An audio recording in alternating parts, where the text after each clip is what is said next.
Hi, welcome to Global Student Voices. You're in for a treat. This is a special episode with our intern, Aiden Chin, doing the interviewing, and I'm in the interviewer seat. So sit back and enjoy this episode. Hello, my name is Aiden Chin. I intern at Global Student Solutions, being a podcast editor. With me, I have the founder and previous host of our podcast episodes, Scott Martin. How you doing, Scott? I'm doing great, Aiden. It's great to be here. Thanks for doing this today. Yes, no problem. So, can you tell us a little bit about yourself, of your family history, your upbringing, so forth? Sure, yeah, I have a very small ego, so I love to talk about myself. Yeah, no, happy to. I grew up in Kenya. That's kind of the big headline that usually needs to come out beforehand. I went to an international school. My parents were both educators, so I actually grew up on small college campuses in Africa, in Tanzania and Kenya. I went to the U.S. for university, studied political science and history. Thought maybe I was going into politics. Certainly, I always knew I wanted to make a difference in the world. And my path led me to re-engaging with people like myself. So while I was still in college, I started a support group for TCKs, other folks like me that were growing up in other countries besides their own. TCKs is a third culture kid, so it's somebody who's grown up somewhere not their home country and have been doing it ever since in some form or another. Okay, good. Can you tell us the history of Global Student Voices? Like, why do you want to make this happen? Yeah, absolutely. So Global Student Voices came about, we're now in our third season, and really came about because I wanted to share, well, I wanted other people to meet some of the amazing people I was getting to meet. Mhm. I would go on LinkedIn and track people down and stalk people and ask if they would have a conversation with me, and was having those conversations. And about a year or two, well, I've been doing that forever, but I was doing it more intentionally. And a little bit into it, I was like, I'll bet other people would enjoy this conversation. And particularly having come out of an international school where I was the principal, um, and realizing there were all these resources and all these amazing people that when I was the principal, I had no idea about. Like one or two of them I met because they Mhm. were at a conference, but I just often didn't have opportunity to meet folks, and I didn't have time to search and to find them. So here I am with time and energy and finding these folks. And then I'm like, well, I need to tell other school principals. I need to tell heads of school. I need to tell other parents. Students need to know about this opportunity. Mhm. So Global Student Voices really came out of a desire to share that information with folks, and make sure that the people I care about were getting to meet the people that I knew could come alongside them. And so that's who I have on the show. Also, when was this? Was it in the early 2000s, in the 90s? We started Global Student Solutions in the early 2000s, um, and that was an effort to get to provide students support for students who were in university. So we really started saying, hey, there's a lot of students at colleges around the world, who are from other countries, and they're going through this cultural transition, and they need support, and their college doesn't know them, doesn't see them, and so we wanted to come alongside and um, support that group of students. And so everything that GSS does now really came out of that initial desire to say, how do we support, how do we build community, um, for this group of students. Mhm. That's great. How do you come up with the name Global Student Solutions? Obviously, it's on the nose, but it just. Yeah, yeah. There was a lot of conversation that, as we started, there were schools that had universities that had international student support services. And so the natural, like a lot of folks thought, well, you're probably going to, I mean, that would be a natural ISS, Mhm. International Student Solutions. We were looking for solutions. Like that's the thing. We didn't want to, we're not services, not international student services. That's part of it. But we were really looking for solutions, recognize that there was a problem, that there were folks not having a good experience, and we wanted to be part of solving that. So that's where the solutions came from. But the global students really came out of redefining this audience, that there was a little bit larger group. It wasn't just students who got a visa and went to study in another country. There was this whole group of students who thought and experienced life in a unique way, um, that just saw the world as not monocultural, but as global. They saw they were part, and because of how they grew up or because of how they chose to study, they were part of a much broader group. Hmm. And a group is small, but they have this kind of broad identity. And we really saw, and early on in that first group, there were probably 11 of us that started the organization. And in that group, we had students who were from Maryland and had grown up in the U.S. but were multicultural and had studied at a predominantly white university, um, and and at that university has started doing international travel and started to get kind of that international bug, and then they expanded their worldview, right? And so Hmm. now they're part of that conversation. And then there were students who grew up we had one student who grew up in Ghana, and he went to a Ghanaian public school, got the visas, traveled to the US, kind of a traditional international student. But once he got to the United States, he realized that there was this bigger world. And he didn't hang out with just Ghanaian students in college. He hung out with Indian students and his roommates from Singapore. And like he started, his world view was broadened. He became a global student. And then there were folks like me who had traveled from one country to another country, went to an international school, then traveled to another country to go to college, and we were just kind of we were global students. We were identified as TCKs, but that was just a portion. That was kind of our cultural upbringing. We were global students and by choice.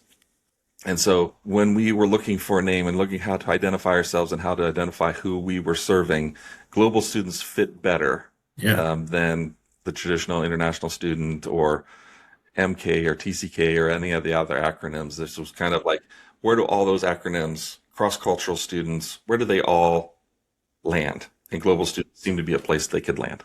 Hmm. And earlier, you said that it started with 11 of you, and also with some students as well. Do you still talk to them? Like, do you know what they're doing at this? Oh yeah, yeah, yeah, for sure. We've been the launching ground for a lot of amazing people. I take great pride in who was originally around that table. Um, at that initial meeting, kind of in the basement of a church, and saying, "Hey, would I'm thinking about quitting my job.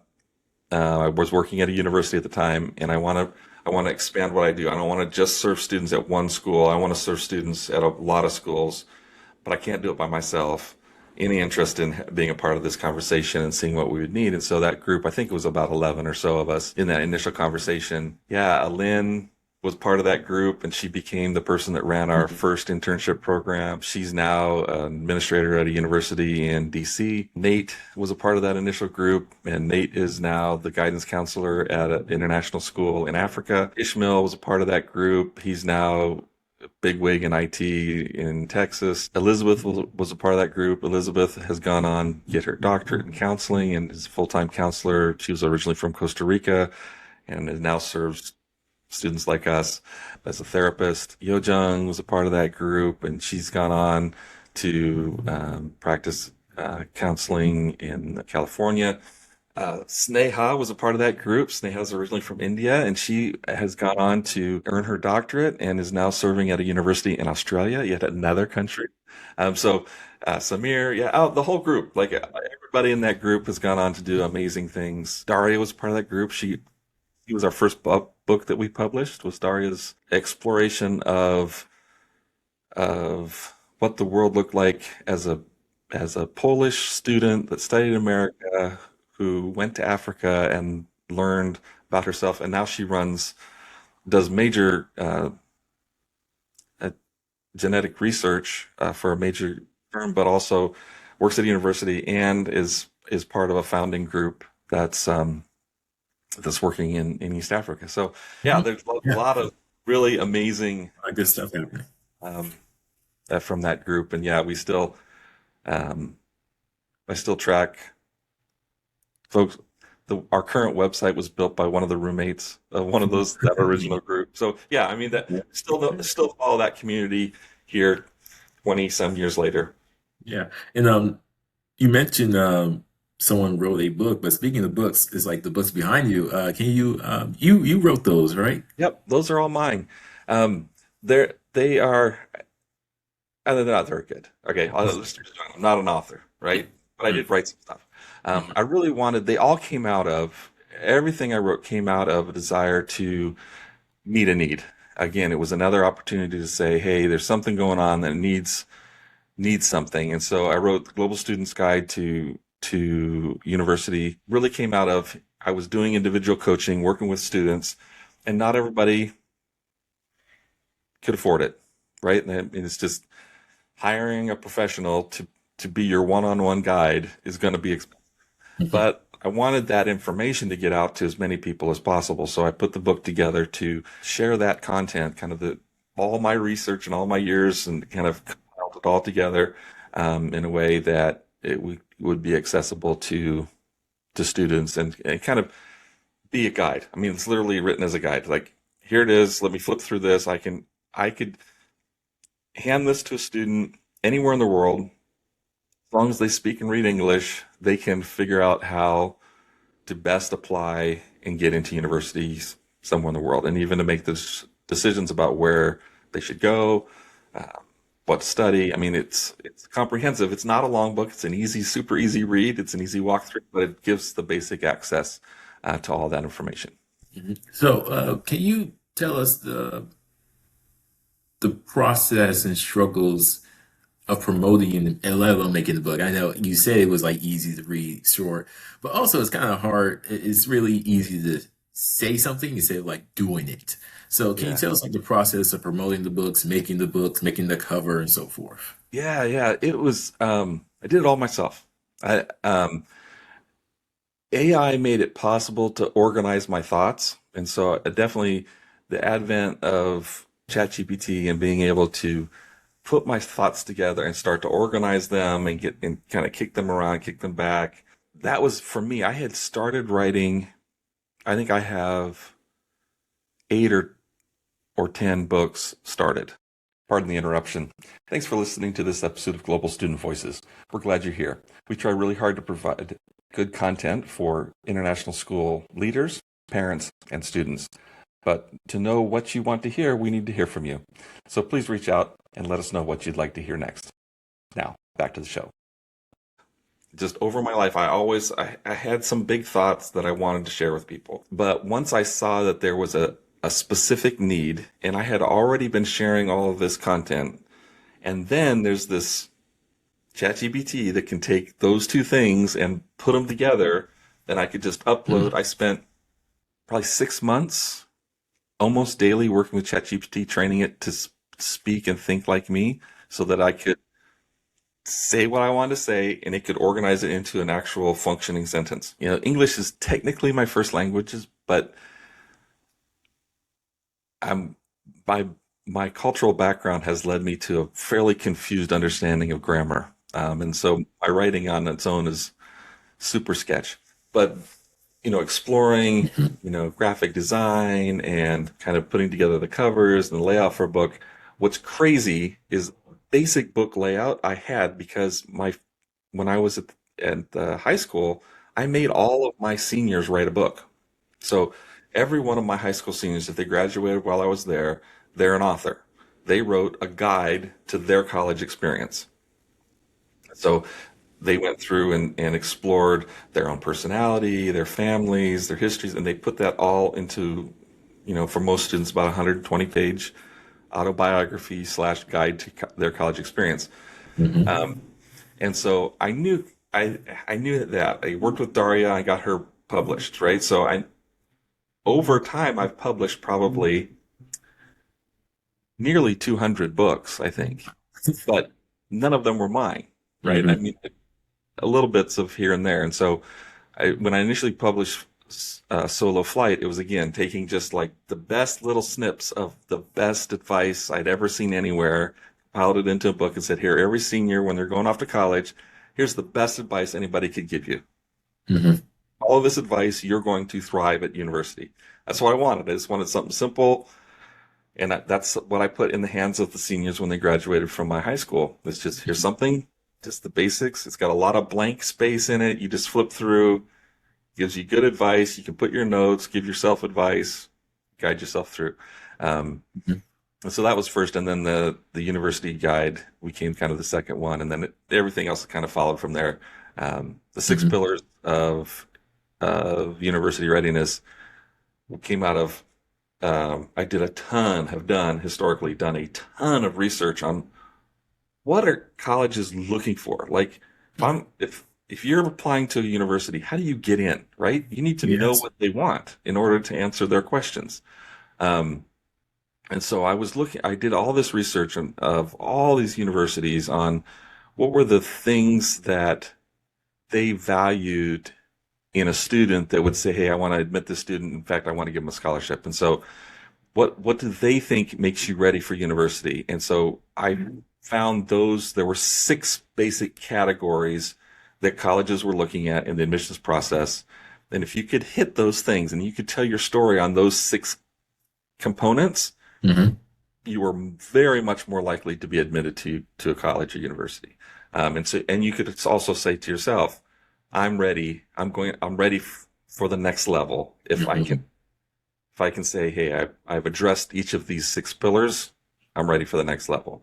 The students that failed at university, that dropped out, tend to have one of these areas they were weak in or undeveloped, and often more than one led to them not being successful. And so that was really coming out of all those years, the 10 years at the university, all the years advising students, and then just being kind of a college nerd. I mean, growing up on a college campus, I'm sure makes a difference. But I just was always really fascinated by why some people succeeded, why some people failed, why people dropped out. And it really Hmm. always came down to these six categories. If you had these six pillars strong, you're good. And those folks tended to end up not only thriving at university, but also going on into strong careers. Um, and people who were weak in one of these areas, many of them struggled and failed. For this is like the last another question for the book. I see Safari Dreams with Scott and Lulu's Tarzan Adventure. Is that like Yeah, a children's book? it is. Yeah, I wrote. So it is. It is. I'm not a great. I like telling stories, but I'm not great at organizing my thoughts. And so um, I took some of my experiences growing up in Tanzania and Hmm. some of the amazing. Okay, let me back up and say this. I have two granddaughters. When the Hmm. first one was born, I wanted to get her a storybook, and so I did. I bought a bunch of books and sent them over. Hmm. But finding a book that has strong female characters, that is ethnically diverse, and um, that she could learn, like, would have character development as a Hmm. part of the stories.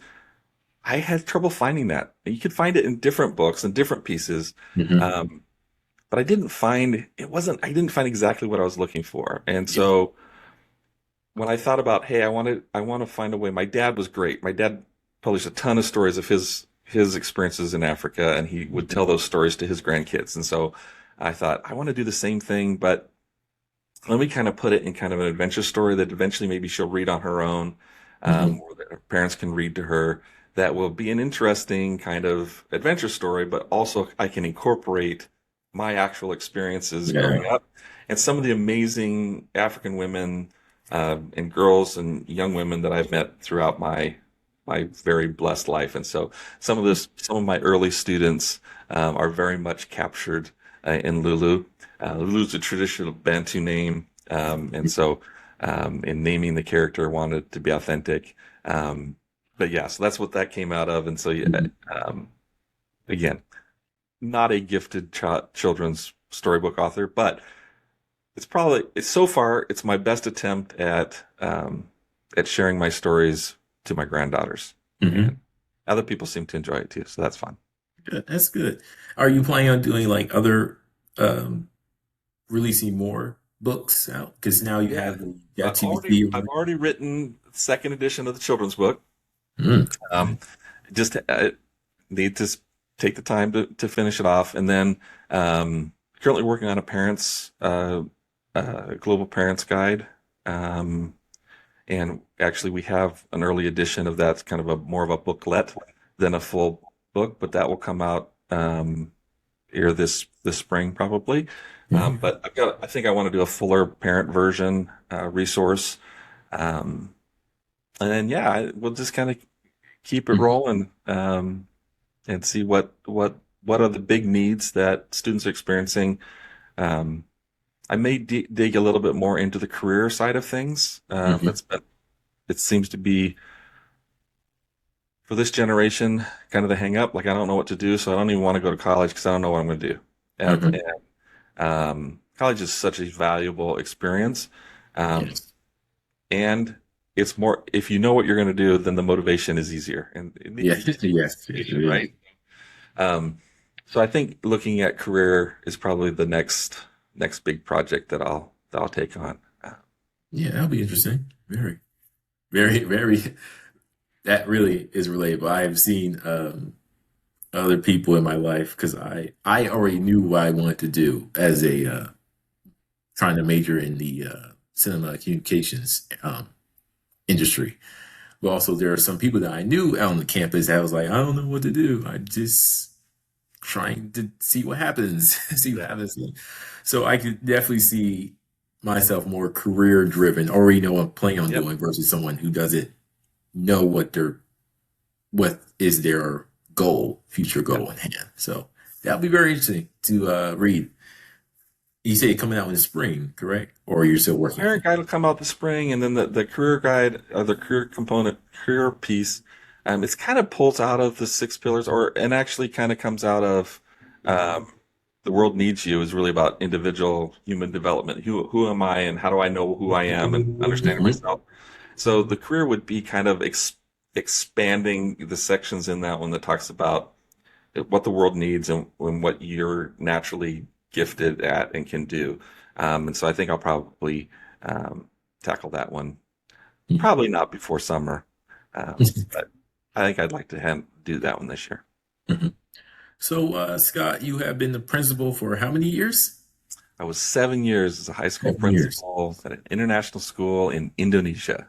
Mhm. And you've been a teacher for how long? I've been in education forever. Forever. From college, was in some form of education. So I worked in kind of the social service side of it. I was a refugee resettlement coordinator for a while. Eventually found my way back to my alma mater and spent 10 years in higher ed Mhm. administration, but I was also in the classroom some of that time. And then when I went back and got my master's degree in education, when I was trying to write curriculum for TCK. So when we started Global Mhm. Student Solutions, we found that one of the things that students needed before they went to college was some preparation. That if they knew what to expect, they thrived. If they didn't know what to expect and didn't get that information early, they really struggled. And so we thought, let's write some curriculum. And then I'm like, I don't know how to write curriculum. I don't that's when I went back and got my master's degree and went back into the classroom and started spending my days with students and figuring out how to communicate effectively and wrote that curriculum. And then that's how I ended up at the international school. I was testing the curriculum there and got sucked in a good way. Uh, I was told that college was like high school, but you sleep next to someone else. right? Like have basically have a roommate. So, Not oh, enough preparation. yeah, no, not enough, not enough. Hi. Thanks again for watching this episode. I hope it's been helpful to you. It's been a lot of fun to do. Please like and subscribe and tune in. We're going to do a second part of this episode. If you wondered why it ended so abruptly, it'll be coming out next week. In the meantime, go to one of these episodes somewhere and enjoy one of the other episodes. We really appreciate you following our podcast. That's the only way we get the word out to a large audience. Thanks again and have a great day.